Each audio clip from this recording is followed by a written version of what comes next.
बदल फैसलों पे तेरे। ভারতে মুক্তির আগেই ওটিটিতে শাকিবের দরদ। ঢাকায় সিনেমার নায়ক শাকিব খান অভিনীত সিনেমা দরদ এটি গত বছরের 15 নভেম্বর প্রেক্ষাগৃহে মুক্তি পায়। এতে তার বিপরীতে রয়েছেন ভারতের অভিনেত্রী সোনাল চৌহান, নির্মাণ করেন অনন্য মামুন। মুক্তির আগে গণমাধ্যমে নির্মাতা জানিয়েছিলেন এটি প্যান ইন্ডিয়ান সিনেমা, প্রযোজনায় বাংলাদেশেরও অংশ রয়েছে।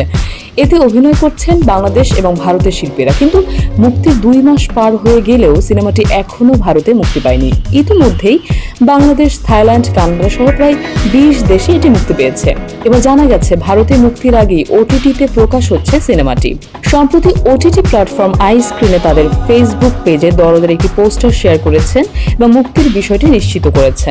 সিনেমাটির শুটিং শুরু থেকে নির্মাতা বলে এসেছেন এটি বাংলাদেশের সঙ্গে একই দিনে হিন্দি, তেলেগু সহ 5 ভাষায় ভারতে মুক্তি দেওয়া হবে, কিন্তু সেটা হয়নি।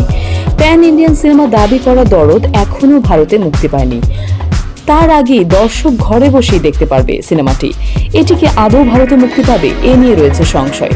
এছাড়া সিনেমাটির প্রমোশন নিয়েও সমালোচনার মুখে পড়তে হয় নির্মাতাকে। তিনি জানিয়েছিলেন দরদের টিজার প্রকাশ হবে দুবাইয়ের বুর্জ খলিফায়। এছাড়াও শাকিব ভক্তদের নিয়ে বিশাল আয়োজনে প্রকাশ করা হবে এর ট্রেলার, কিন্তু বাস্তবে তার কিছুই দেখা যায়নি। এদিকে এই সিনেমা দিয়ে দর্শক টানতেও ব্যর্থ হন শাকিব খান। ফলে শাকিব খান যে ঈদ নির্ভর নায়ক, গত কয়েক বছরের পুরনো এ দাবিটি আবারও প্রমাণিত হলো ঈদ ছাড়া মুক্তি পাওয়া দরদের মাধ্যমে।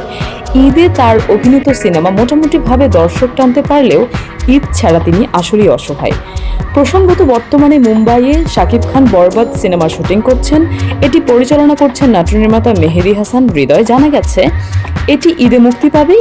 এরই মধ্যে সিনেমাটির মোশন পোস্টার প্রকাশ হয়েছে, যেটি অন্যের নকল বলে সমালোচনার মুখে পড়তে হচ্ছে।